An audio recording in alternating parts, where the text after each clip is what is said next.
Ahí estamos viendo bien la pantalla. Sí, profe. Perfecto. Bueno, entonces el tema que vamos a tratar es básicamente semiología en el paciente oftalmológico urgente. Aunque esta semiología realmente se puede aplicar para cualquier paciente de oftalmo. Igual que en cualquier otra área de medicina, es importante definir varias cosas iniciales en los pacientes de oftalmo. Entre ellos, básicamente lo que es una buena revisión por sistemas, antecedentes personales, antecedentes familiares y enfermedades sistémicas, porque en oftalmología muchas enfermedades el paciente ya tenía episodios previos, como en el caso de las queratitis virales, o sea, queratitis por herpes, o pacientes con glaucoma que tienen antecedentes familiares, igual que los pacientes con enfermedades tumorales. Y nunca olviden las enfermedades asociadas, porque hay veces el ojo es la primera manifestación de enfermedades sistémicas, sobre todo las enfermedades de tipo cardiovascular y las enfermedades autoinmunes.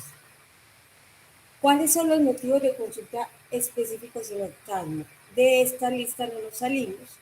Básicamente los pacientes consultan por alteración en la visión, alteración en visión de color, dolor, pérdida del campo visual, ojo rojo, visión doble, proptosis y alteraciones de la anatomía. Vamos a tratar de hablar de cada una para que nos hagamos una idea más clara del paciente oftalmológico. Antes que nada, para yo saber cuando un paciente está enfermo, ustedes saben que es una premisa de la semiología, saber cuándo un paciente es normal. Entonces, la idea es que ustedes aprendan a evaluar un paciente oftalmo, inclusive hasta el fondo de ojo, porque si no evaluamos el fondo de ojo hay veces es el que nos da el diagnóstico definitivo, entonces tenemos que aprender a hacer fondo de ojo. Este es un fondo de ojo de un paciente nuestro, esto es una foto que nos toman en las clínicas de oftalmología y aquí vamos a aprender a ver las estructuras. Este es un ojo derecho, me van a preguntar por qué es un ojo derecho, porque esta zona más pigmentada, que es la mácula, siempre queda hacia el lado temporal, o sea que a este lado el paciente tiene su región temporal y el nervio siempre queda hacia la región nasal.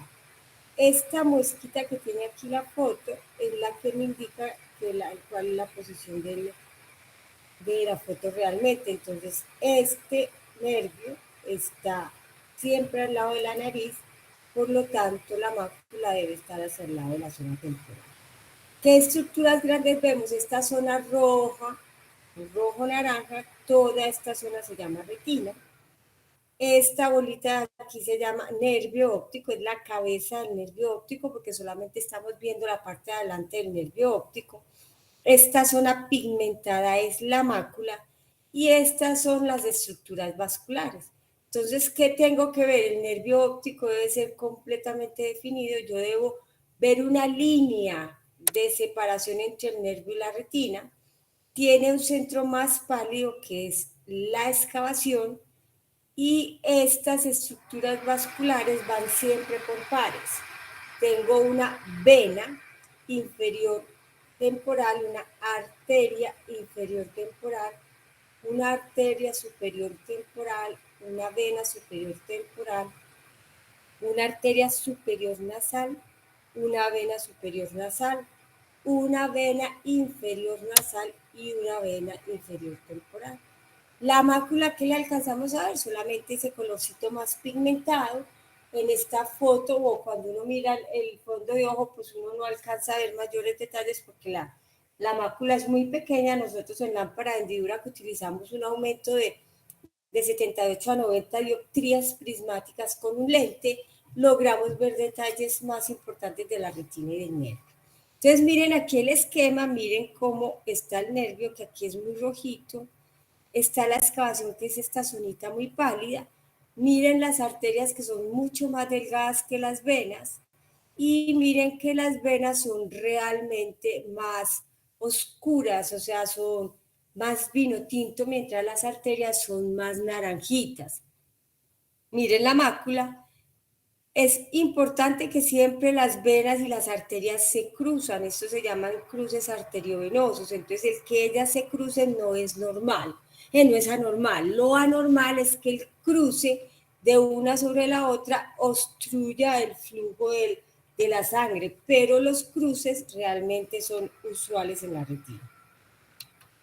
Miremos estos, eso es una foto real de un paciente nuestro, entonces miren aquí yo como alcanzo a ver con más aumento el detalle del nervio óptico, miren que es muy bien definido, que hay una línea clara de separación entre el nervio y la retina. Miren los vasos, miren las venas que son mucho más vino tinto y las arterias que son más naranja. Tenemos el flujo trilaminar, o sea que vemos el borde del vaso, el centro y la otra periferia.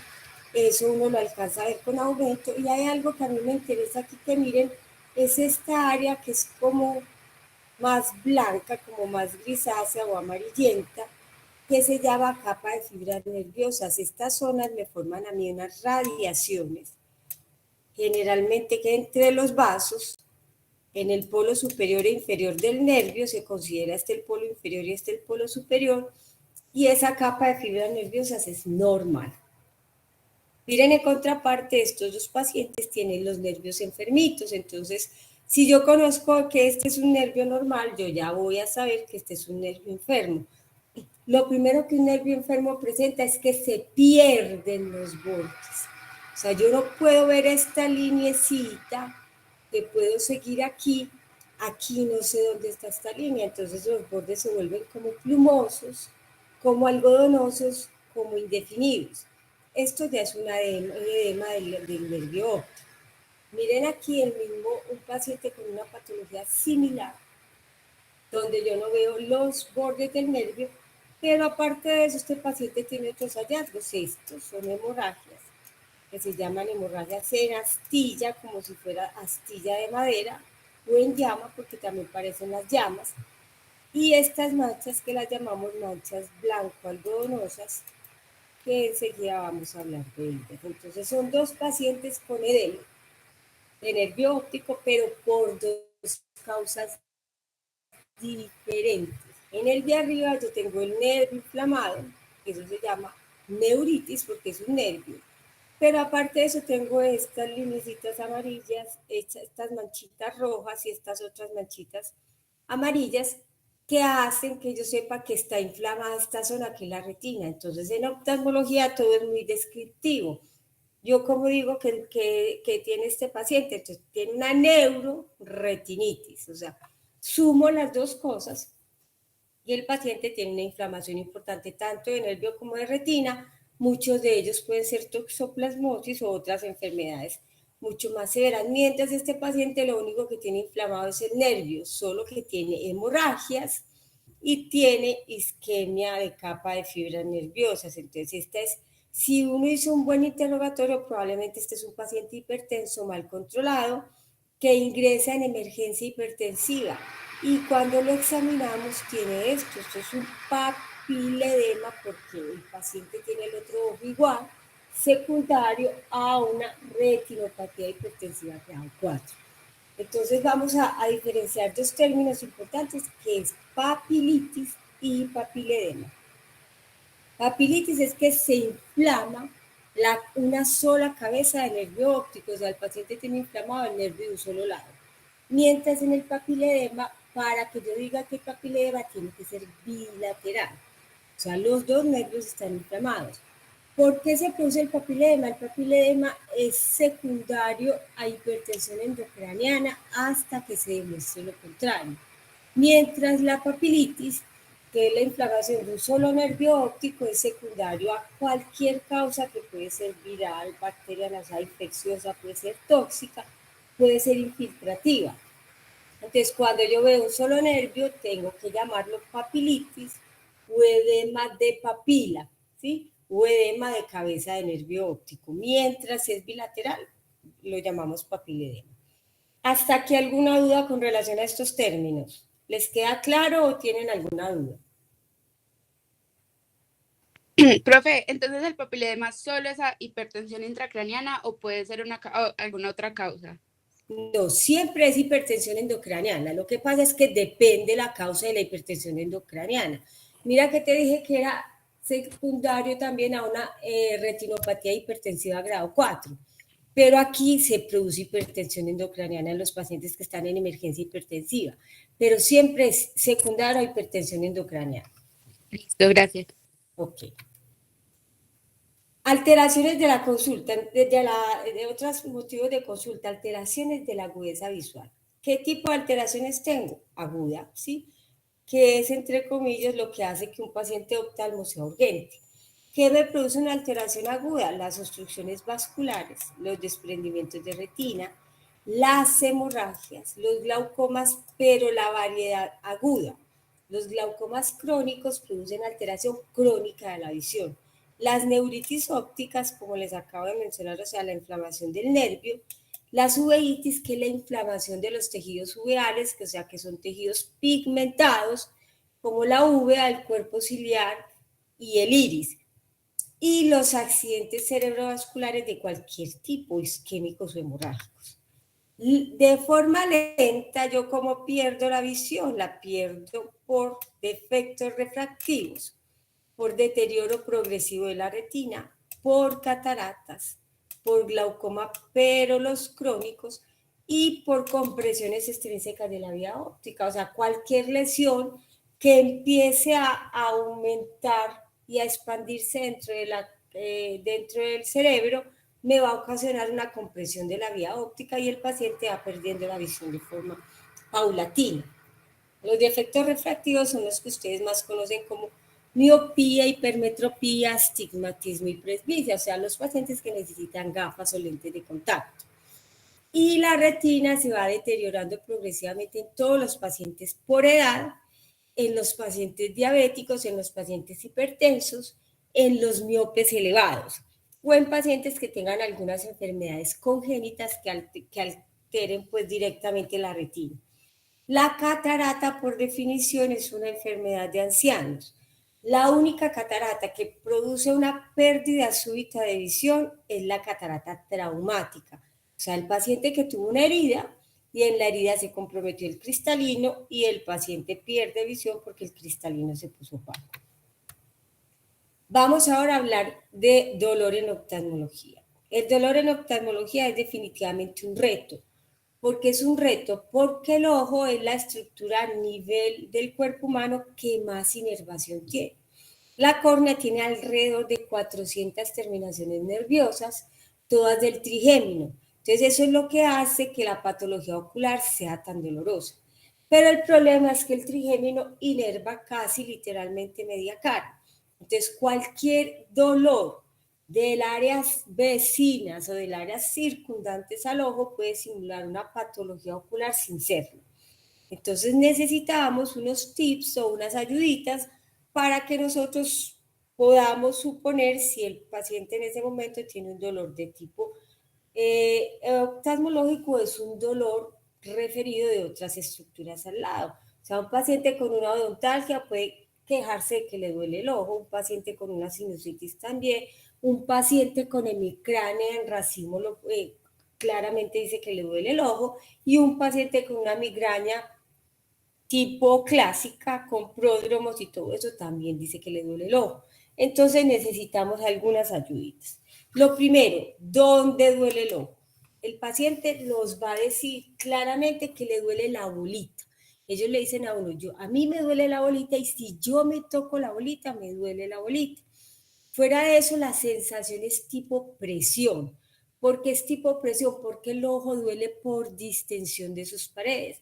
El ojo es un globo y está lleno de líquidos, está lleno de un líquido que es el humor acuoso, que es líquido puro, como en el agua, y el otro que es el humor vítreo, que es una sustancia gelatinosa, coloidal, muy similar a la clara del huevo. Entonces, estos líquidos disparan contra las paredes del ojo una presión propia del ojo.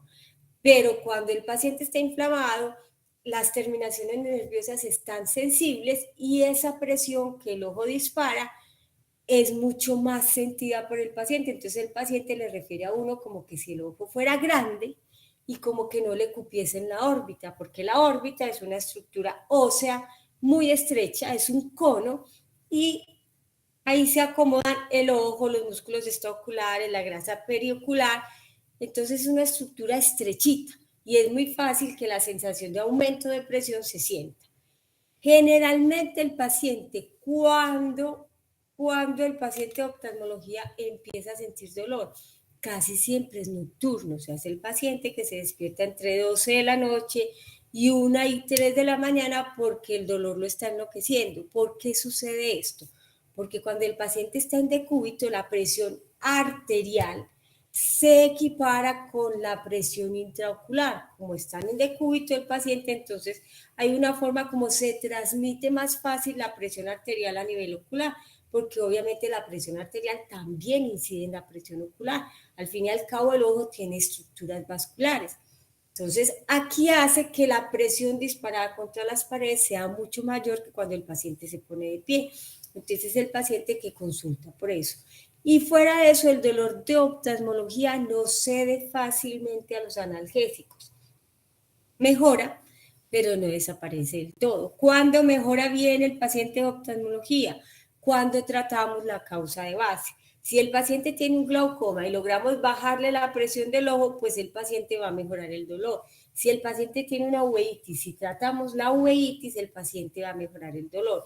Entonces no es que no sean analgésicos en oftalmo, sí, obviamente hay que darlos, pero el que el paciente no mejore 100% con el analgésico, que sí lo hace, por ejemplo, las migrañas, es un signo de alarma que nos dice a nosotros que el paciente tiene una patología diferente a la sola migraña. De hecho, el glaucoma, que eso lo van a ver ustedes en ojo rojo, cursa con dolor de cabeza severo, háganse de cuenta una migraña, con vómito, entonces uno dice, esto es una migraña, pero el paciente aparte de eso tiene ojo rojo y visión borrosa, que no lo tiene la migraña normalmente. La migraña puede tener alteraciones visuales como pródromo, pero son previas al dolor, o sea que la secuencia en el tiempo es diferente. Un paciente con migraña lo primero que empieza es con los pródromos, o sea, empieza con la alteración visual, después de eso la vasodilatación y el dolor de cabeza. Cuando aparece la vasodilatación y el dolor de cabeza, ya mejora el síntoma visual. Mientras en el paciente oftalmológico lo primero que aparece es el dolor, después la alteración visual, el ojo rojo, y el ojo rojo y la pérdida visual no mejoran, así mejora el dolor. ¿Listo? ¿Nos queda claro? ¿O alguna duda en esto? Ok, miren esta foto. Claro, profe. Perfecto. Esta foto es una foto preciosa, es una foto normal, es una foto en 2D de un paciente mío, pero es tan alta la resolución que aquí se alcanza a ver lo que es un edema clarísimo de nervio óptico. Miren ustedes que el nervio, yo no le veo la lineecita de separación y de hecho parece levantado o protruyendo hacia el examinador. O sea, parece como si fuera la cabecita de un champiñón. Esto es un clásico edema de nervio óptico que en genérico nosotros diríamos neuritis, porque es una inflamación de un nervio como tal. Diríamos neuritis óptica porque es el nervio óptico. Pero hay unos signos indirectos que nos hacen saber que el nervio está inflamado. Miren este vaso que está entrando aquí al nervio. Normalmente el vaso debería verse en toda su extensión hasta acá, pero ese vaso está amputado en esta zona. Miren, este vaso también llega hasta esto, se amputa en este pedacito y vuelve y reaparece acá.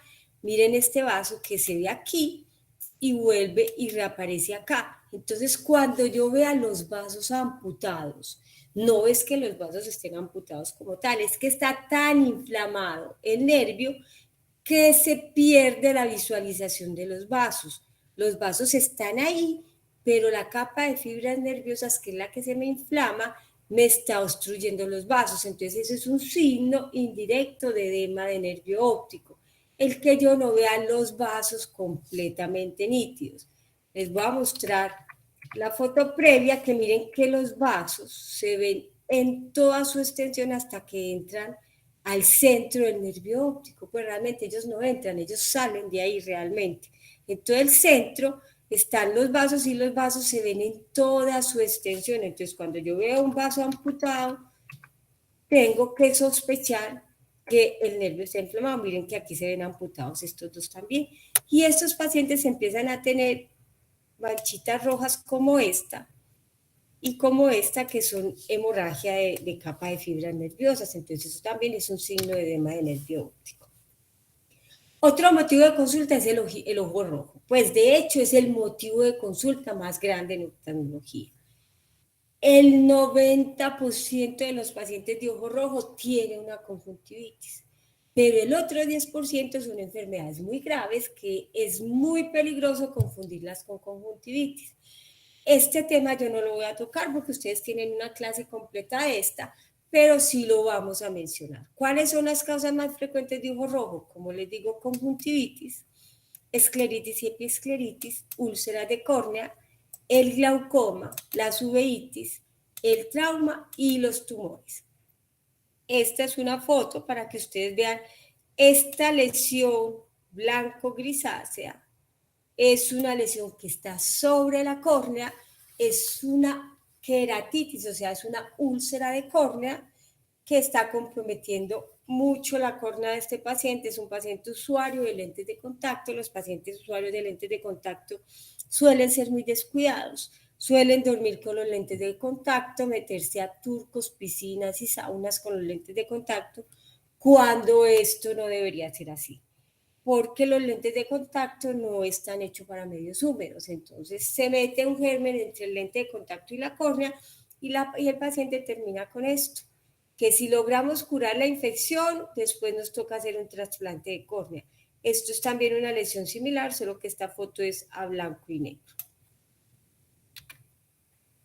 Bueno, hablemos también de por qué consulta un paciente, porque se ve anomalías anatómicas visibles. El primero que lleva un paciente a oftalmología porque los ojitos son raritos son el papá, la mamá o los que cuidan un bebé.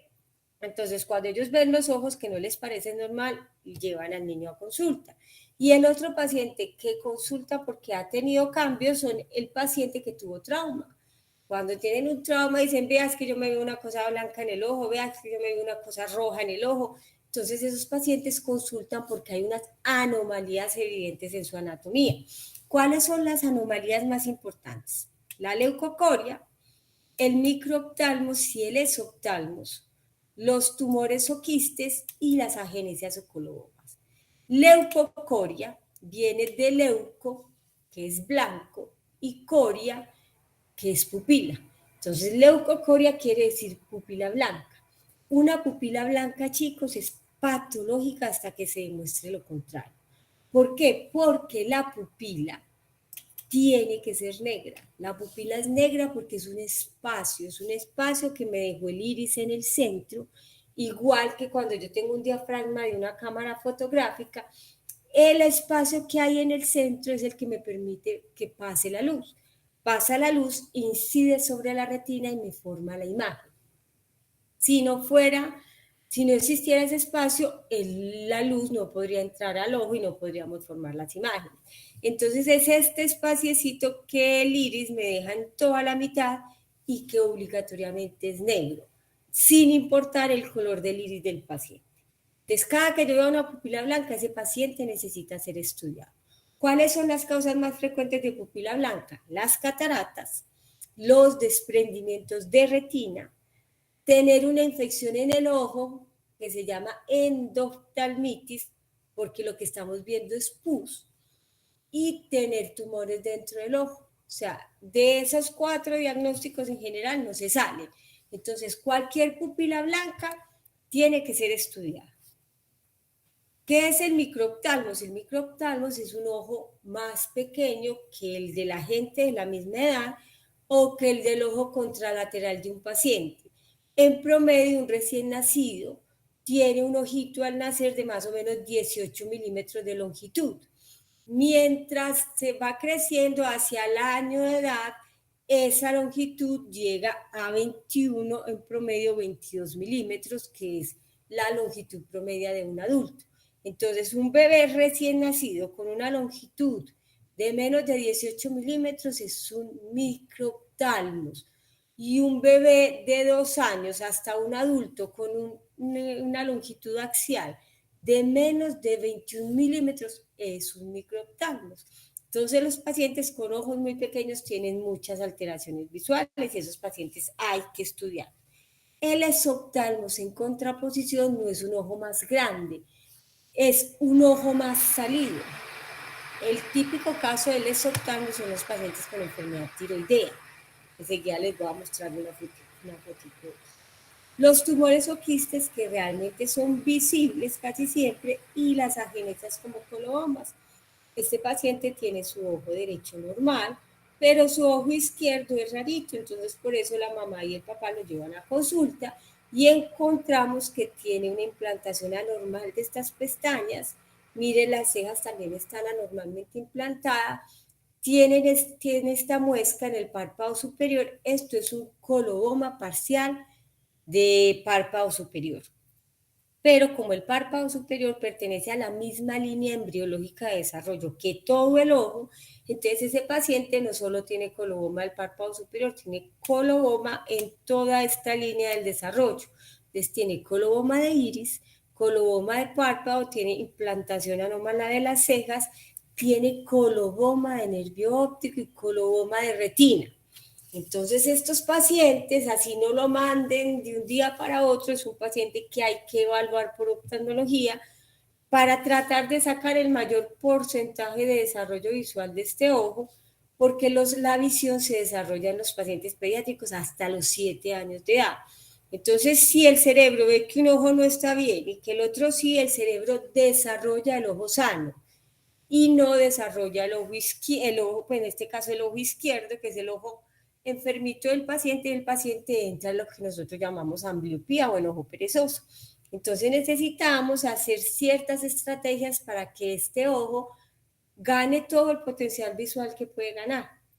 Fuera de eso, hay que hacer una cirugía, abrir esta herida, formar bordes cruentos, suturar adecuadamente el párpado para que el borde libre quede en un buen arco, quitar esas pestañitas, depilar estos pelitos de la ceja para que el paciente tenga al menos una apariencia más normal. Miren esto son la estructura normal del globo ocular. Cuando yo les hablo longitud axial, se refiere al punto que hay entre el ápice de la córnea y el inicio del nervio óptico. O sea, aquí, esta distancia aquí es lo que nosotros llamamos longitud axial y es la que debe tener mínimo 21 milímetros en un adulto. Aquí vemos las otras estructuras, vemos la córnea, vemos la cámara anterior, este es el iris, esta bolita es el cristalino, aquí adentro tenemos toda la retina que tapiza el ojo por dentro y tenemos las estructuras vasculares, las venas, las arterias y obviamente este es el nervio óptico, que lo que nosotros alcanzamos a ver es esta zona de aquí a acá, que es la cabeza del nervio óptico. ¿Qué otra alteración es importante en oftalmología? El campo visual. Lo que pasa es que es muy difícil saber si un paciente está consultando porque tiene alteración del campo visual, porque es muy difícil definir este síntoma. A mí, ¿qué me ocasiona pérdida del campo visual? El glaucoma, el compromiso retinal y cualquier alteración en la vía óptica, ya sea por trauma, por isquemia, por compresión. Si yo tengo alteración en la vía óptica desde nervio óptico hasta corteza calcarina, ese paciente tiene un defecto de campo visual de cualquier tipo, ¿sí? Entonces, esta es una campimetría computarizada que es la que nosotros le pedimos al paciente. Para que ustedes entiendan a grandes rasgos, porque esto no es tan fácil de entender, el ver este arco negro que se repite aquí, ¿sí? Y que vuelve y se repite acá, esta zona llena de cuadritos negros es la alteración del campo visual que tiene ese paciente.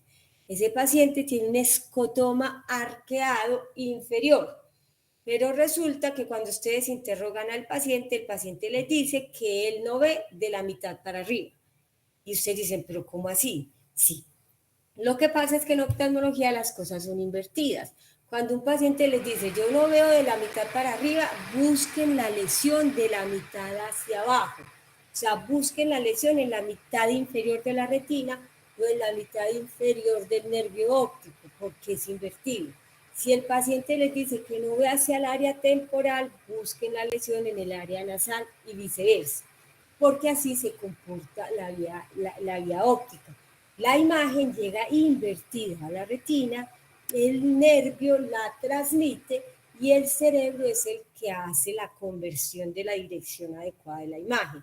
Entonces, el campo visual siempre, el defecto de campo visual es invertido al lugar donde el paciente tiene la lesión. Este es un paciente de 7 años, casi 8 años de edad, que fue traído al Hospital San Vicente a los 8 años de edad. Lo llevaban a su pueblo desde los 2 años de edad a consulta porque el niño refería dolor de cabeza. Los médicos del pueblo decían todo el tiempo que el paciente tenía una migraña. Cuando nos lo traen a Medellín, ese paciente está completamente ciego. Cuando yo les digo ciego, es ciego bilateral. El bebé no veía por ninguno de sus dos ojitos. Y este es el fondo de ojo. Este es el fondo de ojo de ese paciente. Este es su nervio óptico. Este es un nervio óptico normal. ¿Quién de ustedes me cuenta qué diferencias ve entre este nervio óptico y este otro nervio? ¿Qué les llama la atención de ese nervio óptico del paciente? Tiene bordes pocos definidos. Sí, de acuerdo. ¿Algo más te llama la atención? ¿Qué piensas? La excavación se ve. Sí, cuéntame. La excavación se ve como mejor en la imagen inferior. Exacto, o sea, en la de arriba no vemos la excavación, ¿cierto? O sea, no la podemos diferenciar de todo el nervio óptico. Que aquí sí la podemos diferenciar porque aquí es blanca, mientras aquí todo el nervio tiene como el mismo color, ¿sí? ¿Alguna otra cosa más se les ocurre? Pero bueno, básicamente era eso. ¿Alguien iba a decir algo más? Profe, sí, es que las venas inferiores están muy grandes. No sé si de pronto tiene algo que ver. Ok. Pues como aumentadas de tamaño. Bueno, perfecto. Entonces todo lo que me han dicho es correcto. Este nervio está todo de un mismo color, tanto que yo no puedo diferenciar la excavación. ¿Por qué? Porque este nervio está en atrofia. Tiene una atrofia del 100%. O sea, el nervio tomó el color de la excavación. La excavación es zona que no tiene capa de fibras nerviosas, o sea, es la zona del nervio óptico que no ve. Uno ve es por el reborde rojo-naranja. Y este paciente todo se convirtió en amarillo, que era el color original de la excavación, porque las excavaciones pueden ser amarillas o blanquitas, no importa, y no tiene que ver ni siquiera con color de piel. Y este paciente, todo el nervio se murió, entró en atrofia, por eso yo no diferencio la excavación y por eso no es rojo-naranja el nervio. El nervio está completamente atrofiado. Se ve un adelgazamiento en las arterias, o sea, las arterias son mucho más delgadas en este paciente que en este. En este las arterias son más gruesas, como deben ser, porque la relación entre vena-arteria es que la arteria es 3 veces, la arteria es 2 veces lo que es con relación a la vena. O sea que es una relación de 3:2, mientras aquí las arterias son por lo menos la mitad del espesor de las venitas, o sea que son adelgazadas. Y este paciente no tiene estas zonitas que yo les digo que son como blanco grisáceas, que es la capa de fibra nerviosa. Este paciente no las tiene. Este paciente todo es así rojo-naranja porque este paciente tiene una atrofia completa del nervio óptico. Y así estaban los dos nervios del paciente, o sea, el paciente se nos quedó ciego porque los nervios se atrofiaron. ¿Y por qué se atrofiaron? Porque el paciente tiene esta lesión que se llama craneofaringioma, que se asentó sobre el quiasma óptico y me dejó ciego el paciente. Ustedes ya saben que el quiasma óptico es el lugar donde se decusan los dos nervios ópticos. Obviamente, si se me comprimió el quiasma óptico y se dañó el quiasma, se dañaron las fibras nerviosas de los dos nervios. Y esta es la razón por la cual este paciente se nos quedó ciego. Entonces, la enseñanza aquí es que este paciente se diagnosticó como una migraña originalmente cuando no se le habían hecho ni ayudas diagnósticas y nunca se tomaron el tiempo de evaluar el fondo de ojo del paciente. Si hubieran evaluado el fondo de ojo del paciente, se van a dar cuenta que esta zona rojo-naranja, este anillito, esto es como una dona, y el centro es la excavación. Los bordecitos de la dona se van poniendo pálidos por segmentos, por pedacitos, hasta que toda la donita, o sea, todo el borde del nervio óptico se pierde. Entonces, miren lo importante que es evaluar un paciente hasta el final. En oftalmología, como en todas partes, los detalles hacen la diferencia. Estos dos pacientes consultan por lo mismo, pérdida de visión de 48 a 72 horas, pero el ojo por fuera no tiene nada, es un ojo que no está rojo, no tiene secreción, no tiene dolor ni ninguna otra cosa. Y este paciente, hasta que uno no evalúa el fondo de ojo, no se da cuenta de esto. Los dos tienen edema de papila, o sea, los dos tienen inflamado el nervio, pero este tiene estas manchas blancas, que yo les dije ahora que se llamaban manchas blanco-algodonosas, mientras el de la derecha no lo tiene. Los dos son neuropatías ópticas o neuritis ópticas, solo que esta es isquémica y esta no lo es. Y la diferencia me la dan estas manchas blancas, porque estas manchas blancas son literal infartos en la retina, infartos en la capa de fibras nerviosas, que es una capa de la retina. Entonces, ese paciente se está infartando en la retina, se va a infartar a nivel cerebral, o se va a infartar a nivel miocárdico, o se va a infartar en las arterias renales, o sea, este paciente se va a infartar en cualquier otra parte. Este paciente hay que hacerle un estudio sistémico por parte de medicina interna para saber por qué se está infartando. Y en cambio este paciente puede tener una neuritis de tipo viral, o sea, porque tuvo una gripa severa, una infección gastrointestinal severa y después eso comprometió el nervio, o incluso es un paciente de COVID, o incluso es un paciente de viruela del mono, de monkeypox, o sea, que pueden comprometer los nervios ópticos, pero este paciente suele tener buen pronóstico, mientras este de la izquierda no. Y la diferencia me la dan esas manchitas blancas. Hablemos ahora de otro motivo de consulta, que es la alteración de visión de colores. ¿Cómo yo tengo alterado la visión de colores? De forma congénita y de forma adquirida. La congénita es de dos tipos, la cromatopsia y la discromatopsia.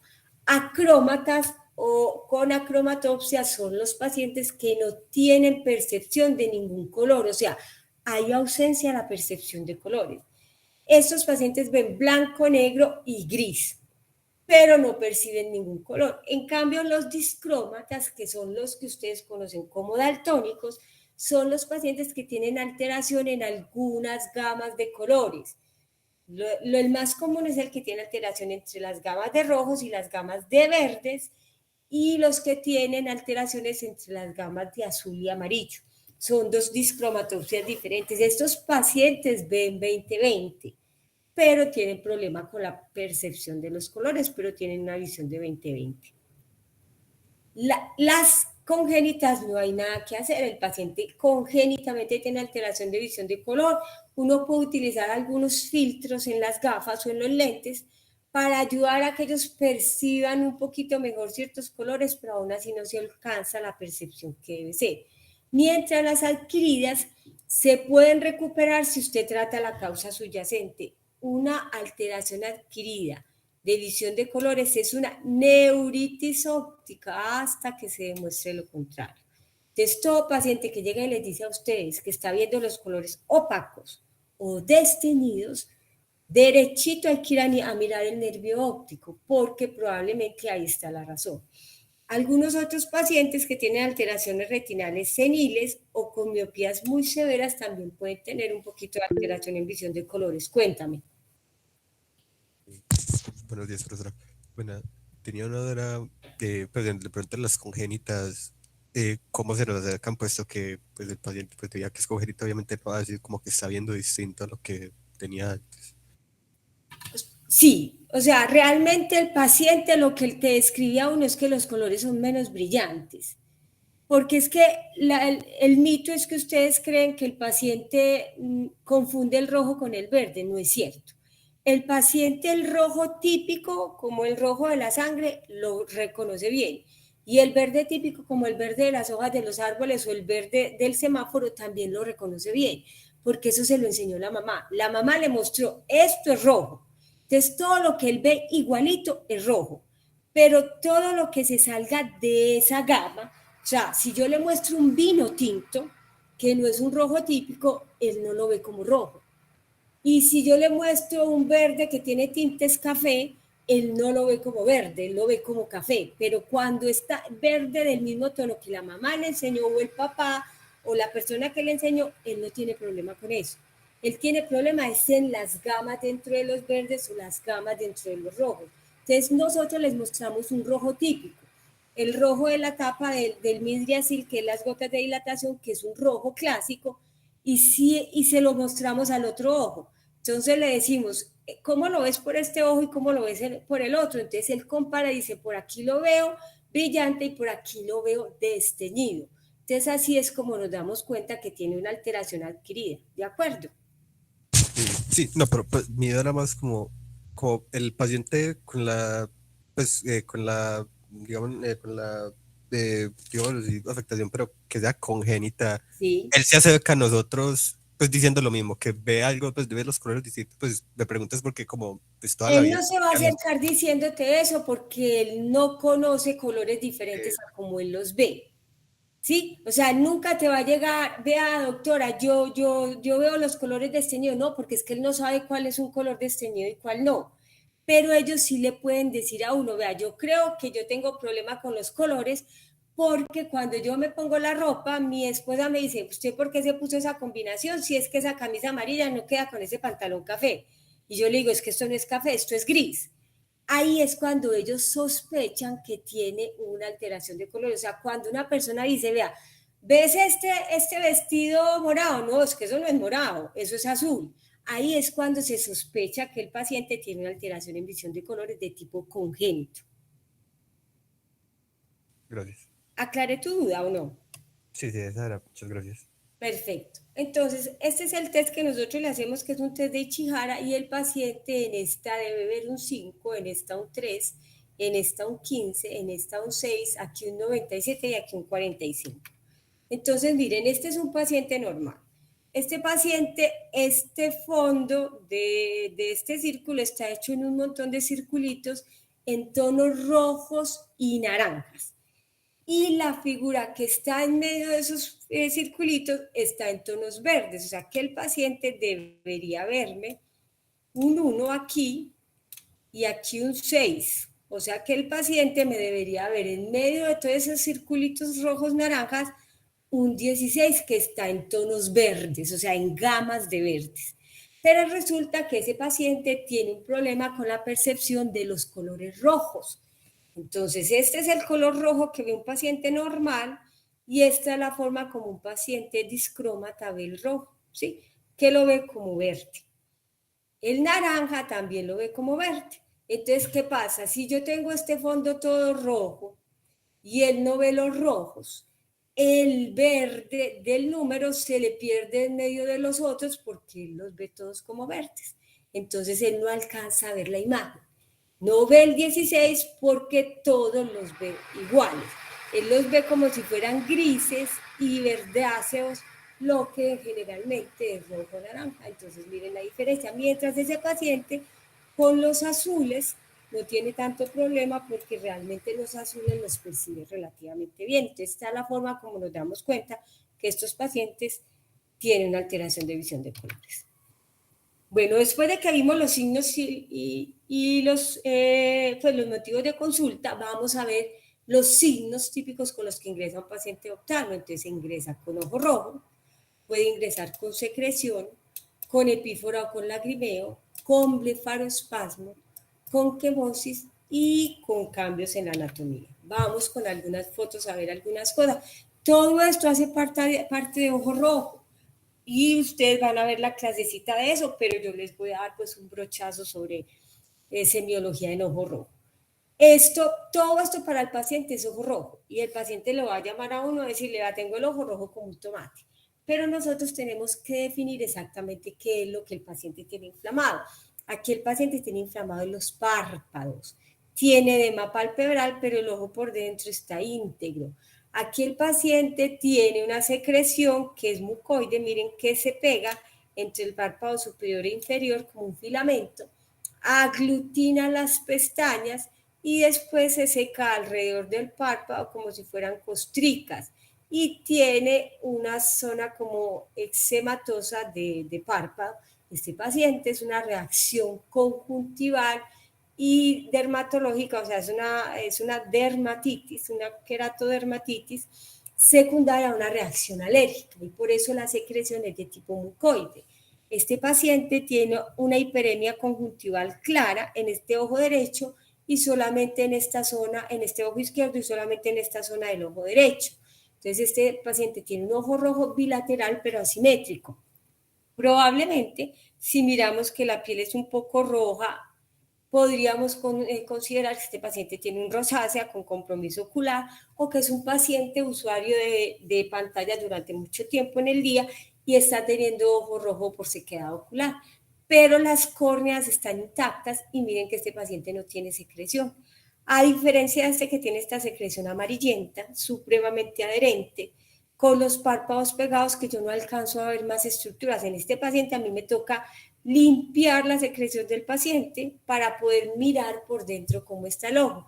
Este paciente probablemente con esta secreción tiene 48 horas de evolución, generalmente es una neisseria o una infección, una queratitis bacteriana severa, que son las que producen estas secreciones amarillas, gruesas o verdáceas. Entonces miren cómo la secreción nos va orientando.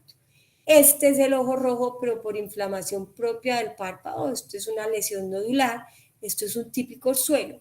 Estas dos se las traigo para que diferenciemos entre qué es una congestión conjuntival normal típica y qué es una congestión ciliar o periquerática.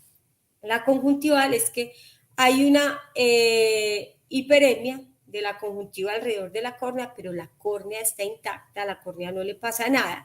Y los vasos son vasos superficiales los que están hiperémicos y son vasos en desorden, mientras en la congestión ciliar o periquerática son vasos profundos que están dirigidos como radios de bicicleta, miren que están dirigidos como radio de bicicleta hacia el área donde yo tengo una lesión importante. Fuera de eso son vasos bien tortuosos. Este paciente tiene una queratitis bacteriana. Esto es un absceso estromal, o sea, del estroma de la córnea. Fuera de eso tiene este montecito que ven ustedes acá, es un hipopion. Hipopion es pus en la cámara anterior, o sea, que es pus de entre la córnea y el iris. Este paciente tiene una enfermedad muy grave, que es una queratitis bacteriana, y la congestión, el ojo rojo me está mostrando que es una enfermedad muy severa. Esto es una quemosis, que es que la conjuntiva se pone gordita alrededor de la córnea porque se llena de líquido, pero esta es una quemosis de origen hemorrágico. La hemorrágica quiere decir o que el paciente tuvo un trauma y por eso se rompió un vaso o que tiene una herida oculta, mientras esta lo que me muestra es que el paciente se expuso a un tóxico, o sea, se expuso a una sustancia tóxica, a un químico o al pelo de una mascota, está haciendo una típica reacción alérgica. Entonces los pacientes con reacciones alérgicas se tratan como si fuera una reacción alérgica sistémica cuando tenemos esta quemosis. ¿Listo? Este es el típico exoptalmos, que es el paciente que se le brotan los ojitos por enfermedad tiroidea, pero miren que esto es bilateral.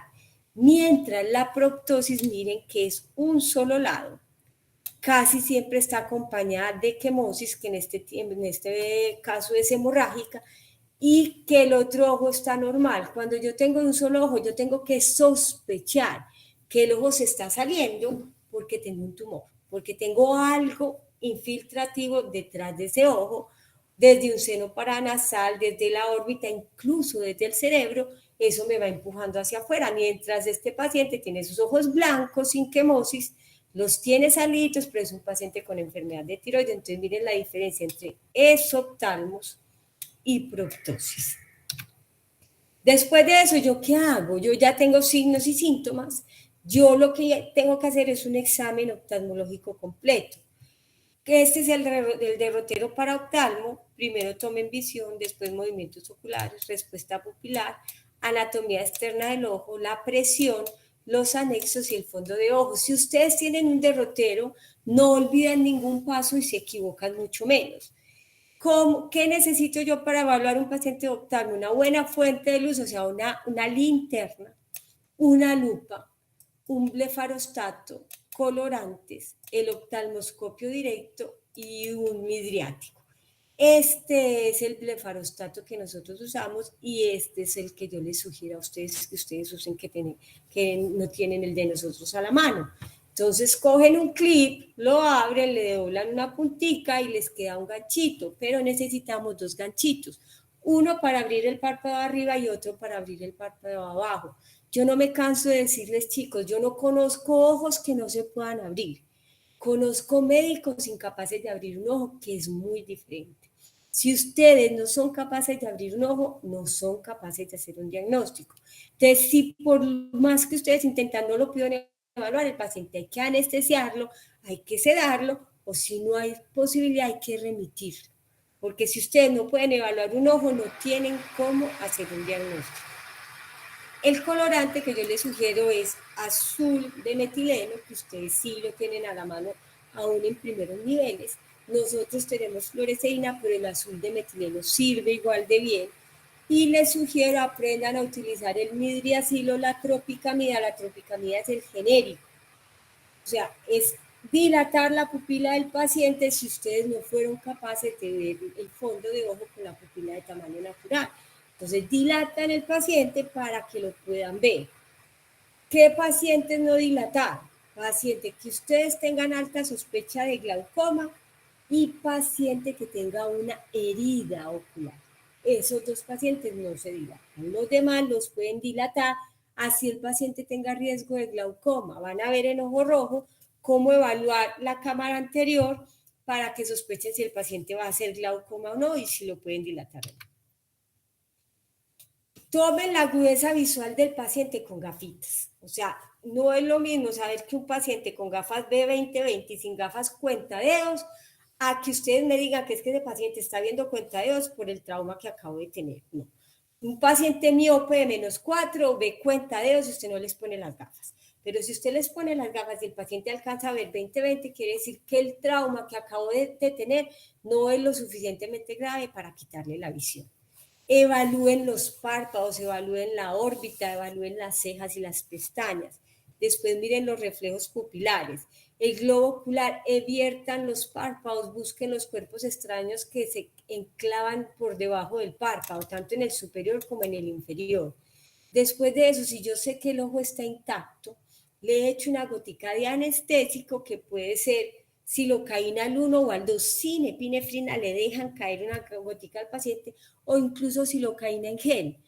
Eso hace que el paciente se anestesie y que se deje mirar. Después de que la anestesia haga efecto más o menos al minuto, le echan una gota de colorante y ese colorante me va a teñir a mí las úlceras de córnea y los cuerpos extraños, o sea que los vamos a poder ver mejor.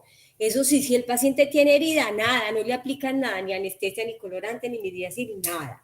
Paciente con herida, lo ocluyen con un cono protector y lo remiten. Miren este caso.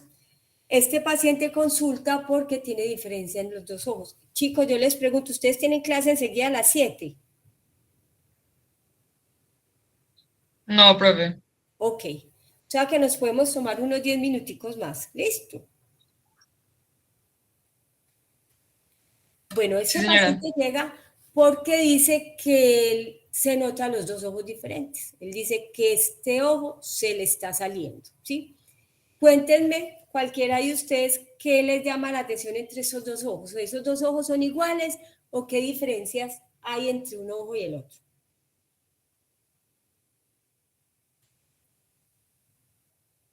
¿Qué se les ocurre?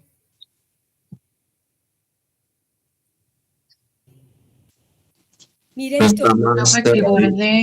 Sí, dale. Cualquiera de los 2. Del ojo, pues que está como más grande, se le logra ver como el borde del iris inferior. En el otro ojo no. Perfecto. ¿Algo más te llama la atención? Profe, quizás un cambio en la hendidura, pues, ¿Sí? del párpado, pues que el ojito izquierdo se ve como un poco más pequeño. O fuera más pequeño, ¿cierto? Sí. Ok, perfecto. Si yo les digo que este paciente es fumador de cigarrillo, le acaban de diagnosticar un adenocarcinoma de pulmón que está en vértice apical izquierdo, qué se les ocurre a ustedes que tiene este paciente? Horner. Un Exacto. pancos. Eso es un síndrome de Horner. Y miren que este ojo realmente es el ojo normal del paciente. Este es el ojo anormal. Este ojo está en enoptalmos, o sea, está hundido. Este párpado está en ptosis, o sea, que está más bajito que este. Y esta pupila es más pequeña que este, ¿sí? Entonces, miren cómo es de importante la anamnesis, que yo la sumo con la semiología y ahí puedo hacer un diagnóstico. Es función del médico el definir cuál de los dos ojos es el anormal. Para el paciente, a él le parece que este se está saliendo y no, este tema de párpados y todo eso, entre comillas, es normal en ciertos tipos de personas. Pero cuando yo tengo este párpado tan bajito, ¿sí?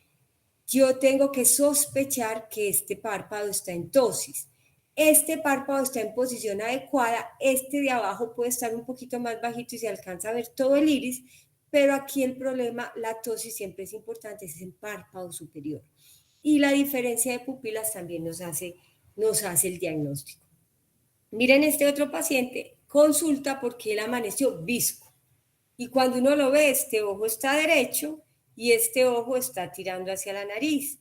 Si yo le digo a ese paciente que mire hacia su lado izquierdo, este ojo se mueve al lado izquierdo, pero este ojo se queda viendo igual de torcido hacia la nariz. Entonces ahí el paciente sí que se ve visco. Pero si yo le digo que mire hacia el lado derecho, los dos ojitos los mueve bien hacia el lado derecho. ¿Qué lesión inicial tiene este paciente? Profe, Profe, una una lesión palita. en el cesto. Eso tiene un sexto nervio izquierdo, ¿sí? O sea, tiene alteración en el nervio de este lado, el que me mueve el recto ocular externo. Entonces, este paciente es capaz de utilizar el recto ocular medio, pero no es capaz de usar el externo. Con eso, y si yo lo evalúo bien, este paciente tiene buena visión, y lo examino, tiene fondo de ojo, tiene un papilema. Entonces este paciente tiene una hipertensión endocraniana, porque un sexto par o un sexto nervio es hipertensión endocraniana hasta que se demuestre lo contrario. Entonces es un paciente que si te ingresa a ti como médico general o a mí como oftalmólogo, no son para nosotros, son para remitir a neuro y hacer ayuda diagnóstica.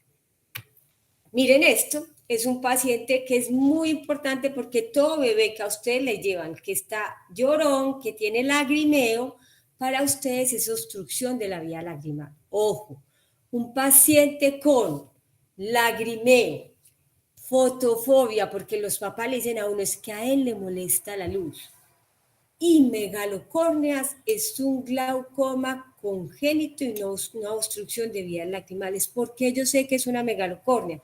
Porque mire que el bebé parece con ojos muy grandes. Miren este bebé con estos ojos tan grandes, sobre todo el iris es demasiado grande con relación a la esclera que yo alcanzo a ver. Entonces uno mide la córnea de aquí hasta aquí, o sea, en este diámetro, y eso no debe superar los 11, perdón, hasta aquí no debe superar los 11 milímetros. Cuando es más de 11 milímetros, ese bebé tiene una megalocórnea. Eso más el lagrimeo y la fotofobia hacen un glaucoma congénito. Si este bebé yo lo opero a esta edad, este bebé puede quedar 20-20. Se va a quedar con los ojos grandes toda la vida, pero al menos va a tener buena visión. Si yo no lo opero, va a terminar como este, con las córneas completamente blancas y completamente ciego. Entonces es muy importante que cuando veamos lagrimeo en un paciente, miremos las córneas para poder descartar un glaucoma congénito. Estos dos pacientes consultan por lo mismo, súbitamente perdieron la visión o de un día para otro no ven bien. Si ustedes no dilatan, no hacemos diagnóstico. Este paciente tiene esto aquí, que esto es un huequito en la retina, eso es un agujero retinal. Y esta es la tapita que me estaba tapando ese agujerito. Créanme que cuando ustedes dilatan un paciente sin siquiera utilizar el oftalmoscopio, ustedes miran el paciente y le ven una cosita bailando allá dentro del ojo. Es como una telita. Esa es la retina desprendida hasta que se demuestre lo contrario. Y no la ven si no dilatan. Entonces dilatan el paciente y ustedes le ven una membranita allá que se mueve. Ustedes dicen, ay, yo no sé, yo veo una cosita allá que se mueve, remiten el paciente, sospecha, así le pongan 80.000 interrogaciones, desprendimiento de retina, pero ustedes ya vieron un signo que no es normal. Y si no es normal, entonces lo remiten a tiempo. Este paciente dice lo mismo, yo no veo nada. Y ustedes le ven esto rojo. ¿Qué es esto? ¿Qué se les ocurre a ustedes que es esto rojo? Mirando el fondo de ojo. Le ven esas cosas rojas allá. ¿Qué se les ocurre a ustedes que es rojo en medicina? Sangre.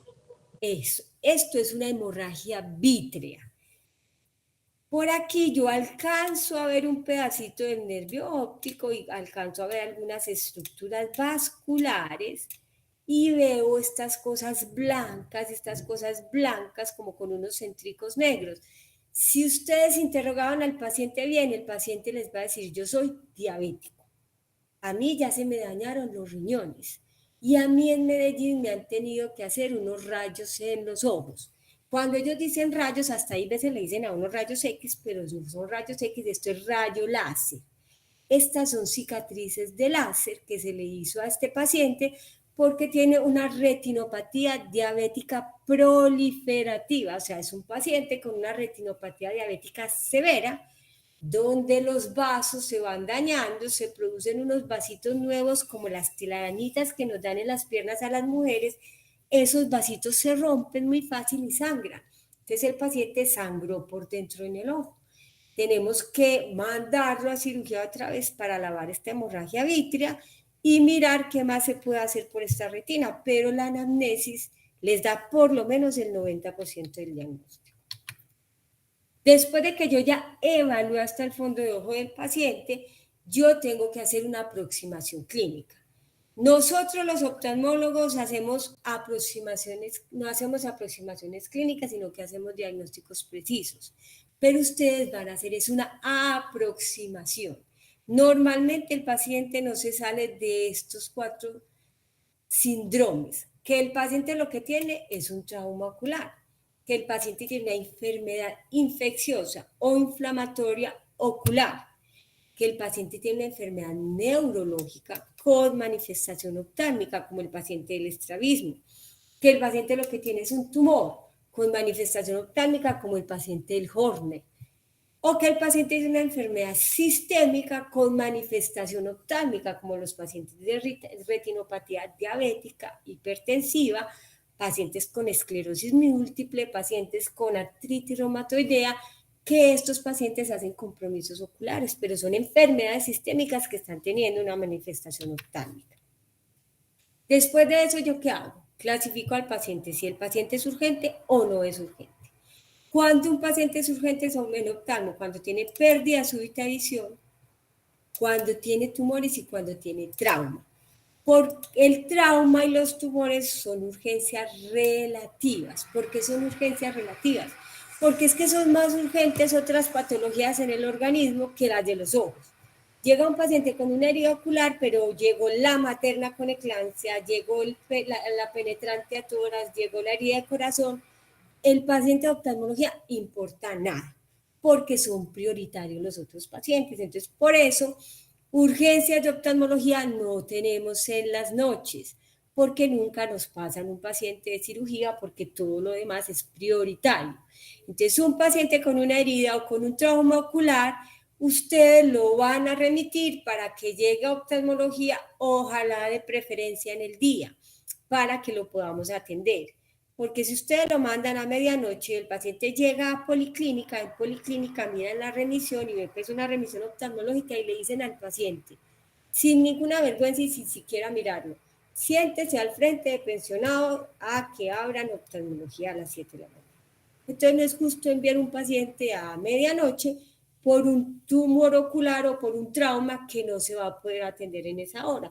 Entonces la idea es que lo manden tipo 5 o 6 de la mañana, que el paciente llegue en el transcurso del día y se pueda atender. Miren esto.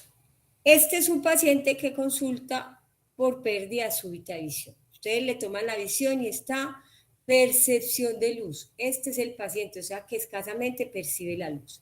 Este es un paciente normal, un fondo de ojo normal, y este es el paciente nuestro que está enfermo. Resulta que ustedes le ven por fuera, el ojo está blanco, no tiene secreción, no tiene el ojo rojo, no tiene nada. Lo dilatan y ven este fondo de ojo. ¿Qué hay de diferencia entre este fondo de ojo y este fondo de ojo? ¿Qué se les ocurre? Los vasos sanguíneos están más pequeños. Más adelgazados, perfecto. Eso es lo que te llama la atención. ¿A alguien le llama alguna otra cosa la atención? Pues la coloración en general, el ojo pues patológico está mucho más rojo que el normal.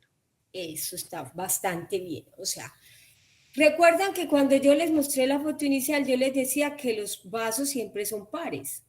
Vena y arteria. Vena y arteria. ¿Qué está pasando en este paciente? Este paciente tiene una oclusión de la arteria central de la retina. La arteria sale de aquí, de todo el centro del nervio óptico. Y lo que estamos viendo son única y exclusivamente las venas. O sea, que no veo ni siquiera una rama arterial.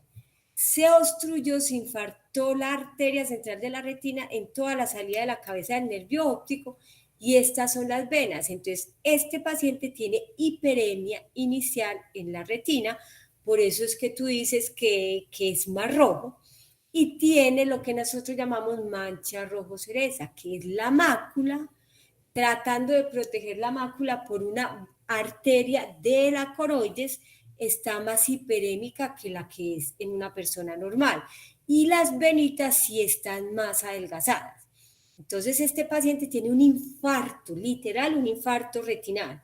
En la primera hora se ve hiperémico y después la retina se empieza a poner completamente pálida. Si este paciente no se maneja como un accidente cerebrovascular o como un infarto agudo de miocardio, este paciente no va a recuperar la visión. Y hay que averiguar cuál fue la causa por la cual el paciente me obstruyó la arteria central de la retina. Esto es una real urgencia, pero créanme muchachos que el paciente no llega antes de 72 horas. ¿Por qué? Porque el paciente pierde la visión y dice, ay, esperemos a ver si me mejora. Y nunca van a un servicio de urgencias en el tiempo que deben hacer. Y el diagnóstico no lo dio nuevamente el fondo de ojo. Cuando el paciente de oftalmo no es urgente, cuando el deterioro de la visión es lento, la inflamación, la secreción o el dolor del paciente son moderados sin compromiso de la visión. Esto es muy importante. Si yo tengo la visión conservada, lo que el paciente tiene no es grave. Así el paciente tenga el ojo rojo como un tomate. Pero si la visión está perdida, ese paciente tiene una enfermedad realmente importante. Entonces, en oftalmología la visión es pronóstica. Buena visión, buen pronóstico. Mala visión, mal pronóstico. Este es el cuadro contralateral. Este paciente consulta exactamente por lo mismo, pérdida súbita de visión. Por fuera el ojo es normal y cuando yo lo dilato, miren, esto es hemorragia tras hemorragia, todos estos son hemorragias. Por aquí alcanzo a ver un pedacito del nervio óptico con su excavación central, medio un pedacito de vaso, por aquí se insinuó otro vasito, por aquí otro vasito. A este paciente se le obstruyó, fue la vena central de la retina, no la arteria. Entonces la arteria produce ausencia del número de vasos que uno ve, hiperemia inicial y después palidez. Pero la vena lo que produce es hemorragias intensas que se pueden demorar para desaparecer hasta 12 semanas. Entonces nosotros no logramos ver bien la retina hasta que estas hemorragias no alcancen a desaparecer todas. Tanto la oclusión de la vena como la de la arteria necesitan ser estudiados estos pacientes porque tienen causas sistémicas para esto. Entonces son pacientes a los que hay que hacer estudios por medicina interna, hay que esculcar estos pacientes, hay que buscar cuál es la causa. A mí se me puede obstruir una vena por un síndrome de plaquetas pegajosas o el paciente puede tener una enfermedad, una discrasia sanguínea de cualquier tipo, es un paciente hipertenso, mal controlado, con dislipidemia, diabético, o sea, estos pacientes tienen enfermedades sistémicas. Y sorprendentemente hemos visto muchas de estas cosas desde el advenimiento del COVID, obstrucciones de vena y obstrucciones de arteria, porque ustedes saben que el COVID favorece pues problemas tromboembólicos. Después de que yo ya hice el diagnóstico y llegué hasta el fondo de ojo, yo tengo que hacer un tratamiento. ¿Pero qué tratamiento van a hacer ustedes? Un tratamiento universal. El tratamiento específico ya es competencia de nosotros. A no más que ustedes digan, vea, esto es un cuerpo extraño, yo ya se lo retiré, entonces yo le voy a hacer esto al paciente para no tenerlo que mandar donde el especialista. ¿Qué es un tratamiento universal? Es un tratamiento que me mejora la sintomatología del paciente, no le hace daño y mientras el paciente llega pues a un personal más especializado. Analgésicos, denle analgésico a todo paciente de oftalmología. El dolor de oftalmología es literalmente desesperante.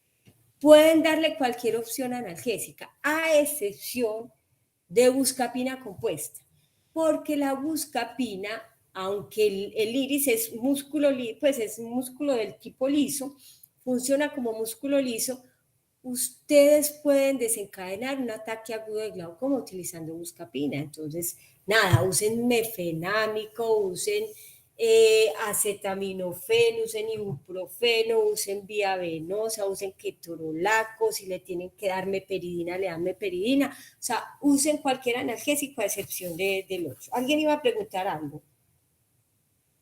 No.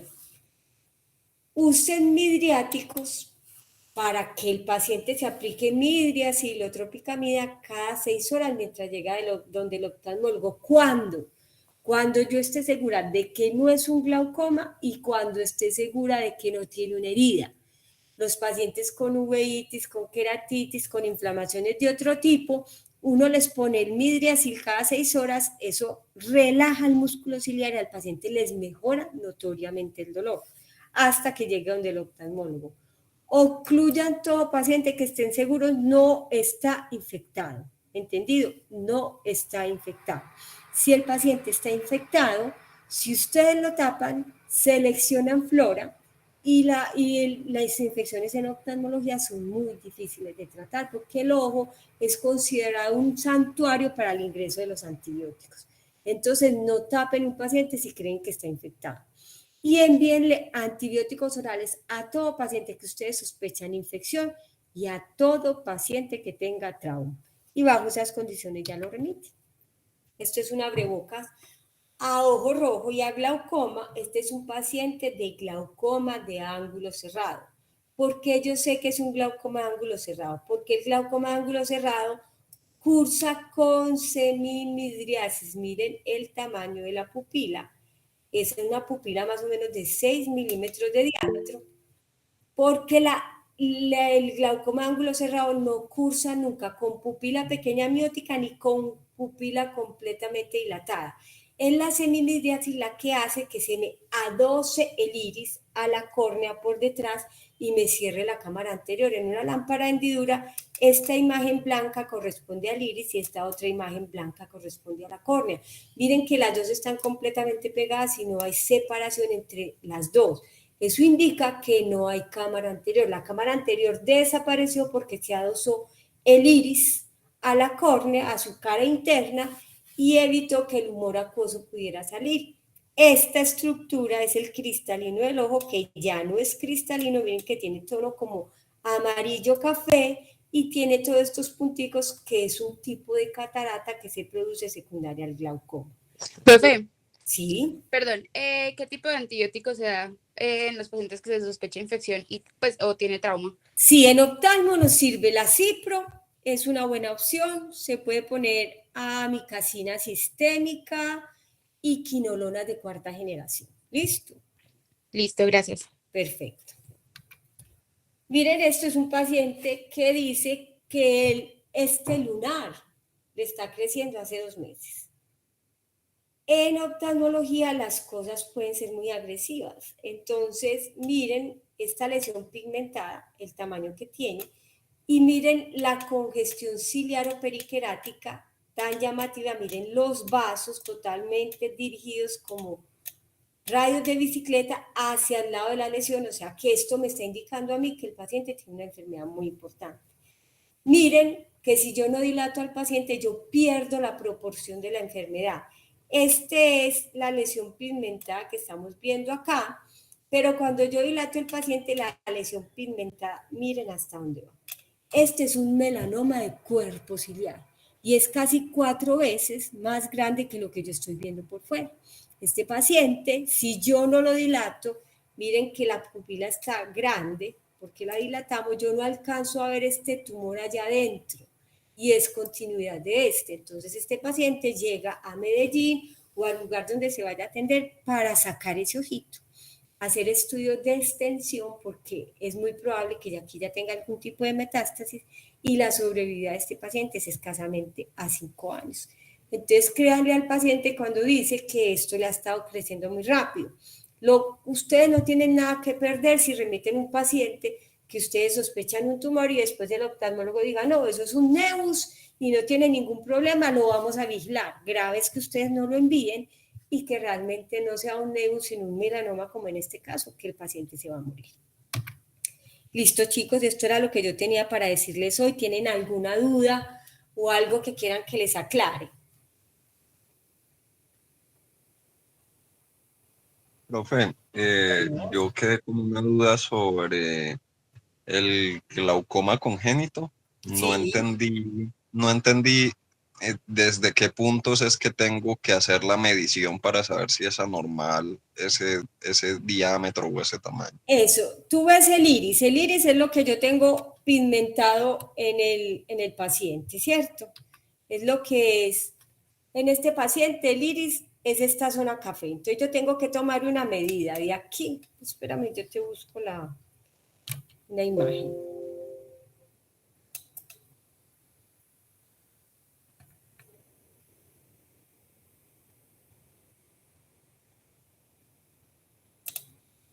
Mira, el iris en este paciente es verde, entonces yo tengo que tomar una medida.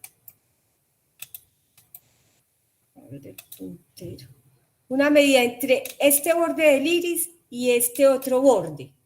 O sea, desde donde yo veo el área pigmentada, el diámetro que tengo ahí, el diámetro horizontal. ¿Me entiendes? Sí, profe. Entonces, si ese diámetro horizontal es mayor de 11 milímetros, yo ya considero que esa córnea es más grande de lo que debería ser. ¿Por qué el glaucoma congénito se manifiesta así? Porque los tejidos en los bebés son muy elásticos. Entonces, en un adulto el glaucoma no hace que tú